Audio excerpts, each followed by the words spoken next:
Hare Krishna. During my times, those people who were selected under the National Science Talent Scholarship, they automatically got invitations from different IITs. So I didn't even know about it, and I did qualify for the National Science Talent Award, and I was invited by IIT Bombay. That's the first letter that I got. So then they had a 5-year integrated MSc Physics, and I thought it's a great opportunity. I was specifically interested in physics right from my high school days, and that's how, by invitation I joined. So the cause of all the causes was always a fascination for me, and that was, I was being driven, internally towards finding that out. But in IIT there was classes, there were tutorials, then weekly exams started, and over and above all that, the relative grading. And that was when the results started coming in, and the pressure I could not take after 6 months, 8 months. Then in IIT everyone gets a chance to switch over the branch after 2 years. So then I decided that I definitely can't study the physics the way I want to study physics. I want to pursue inquiry into the truth.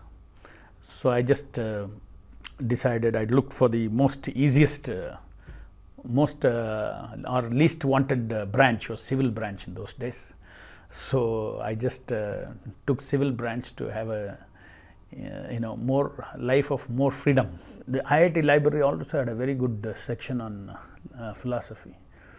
So every day I used to spend time from 4 to 9 or 5 to 9 in the library and read these books. So I started with all the Western philosophy and all those, because I didn't know Sanskrit, so I could only go whatever translations were there, even of our Indian philosophy. So I started with Western philosophy, then Eastern philosophies, all these things I went through. Then it moved to the question of the wonderful design that is around everywhere in nature. Since I was already so much deep into physics, I could see there was so much beauty in physics, in the equations, in the nature, harmony and symmetry, and all these things were very they were quite beautiful.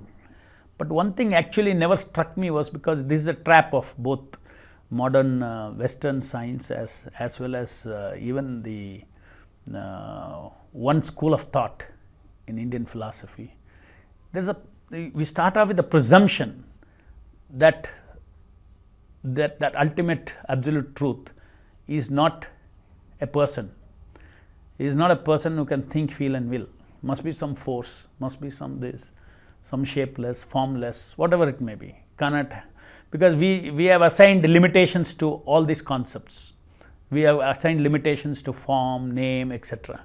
So once we think of God, we are always thinking of the limitless one. So we cannot relate form to a limitless thing.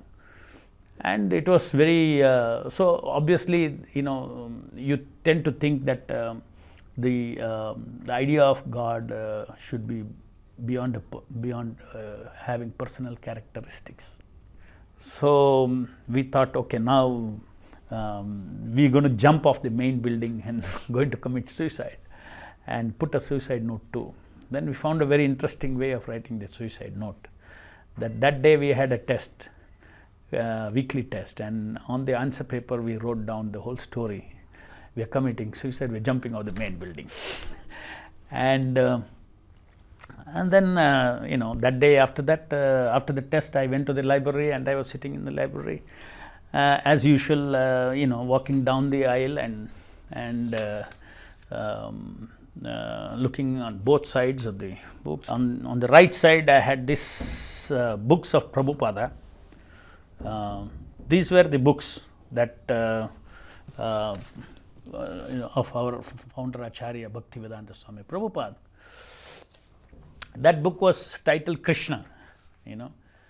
That is a summary of the 10th skanda of Srimad Bhagavatam. So I read then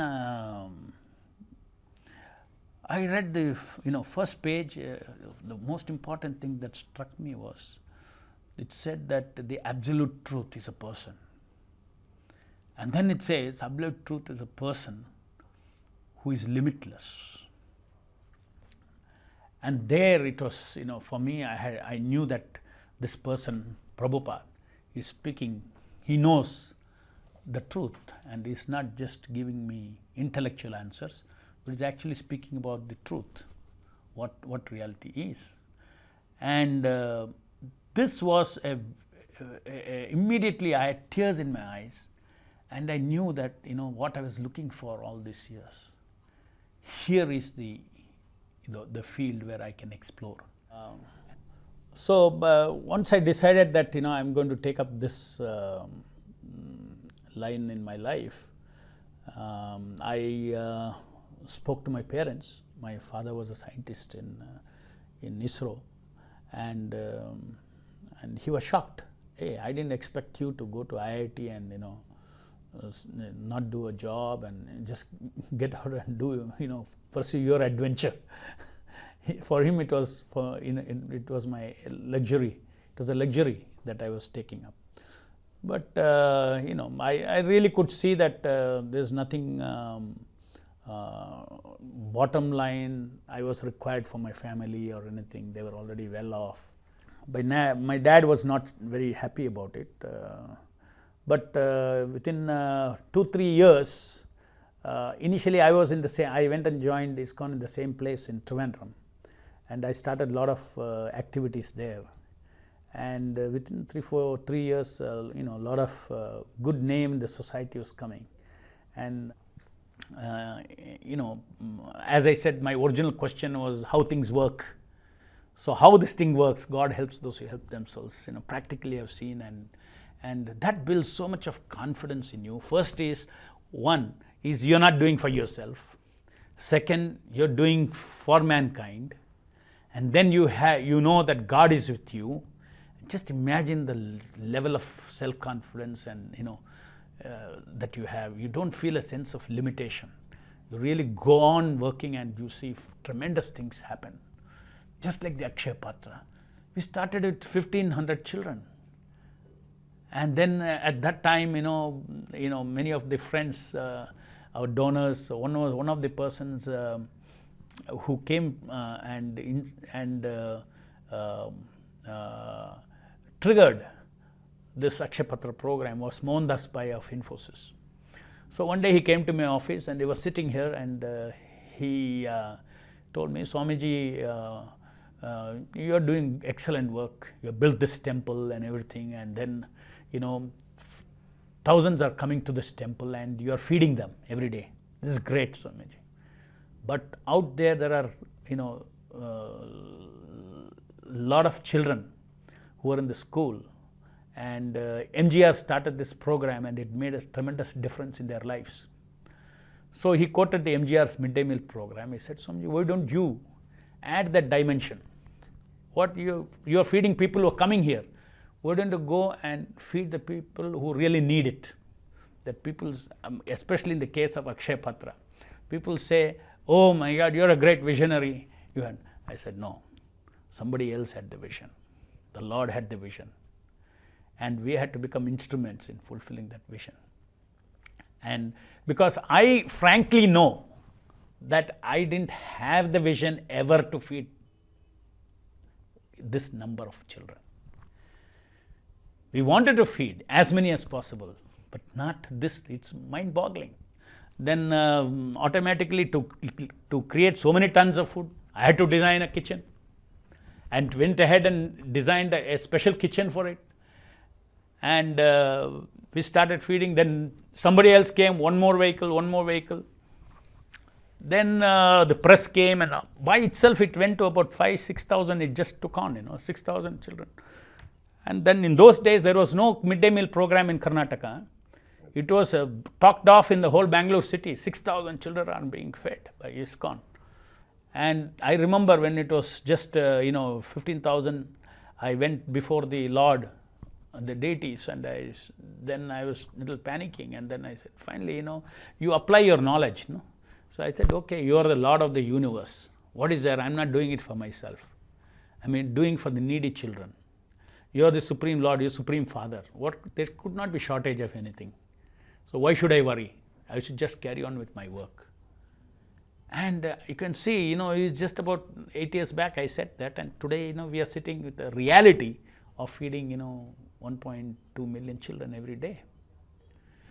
This kind of selfless service, then it's going to be very rewarding experience for many of them, for many of you who have already been successful in your business, in your industry, in your profession. You have been already successful.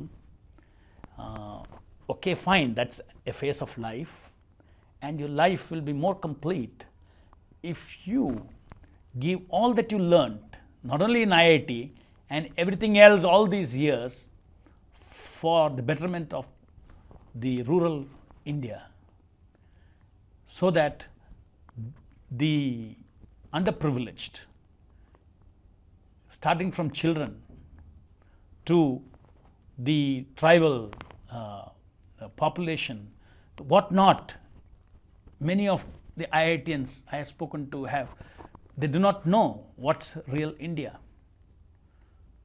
And I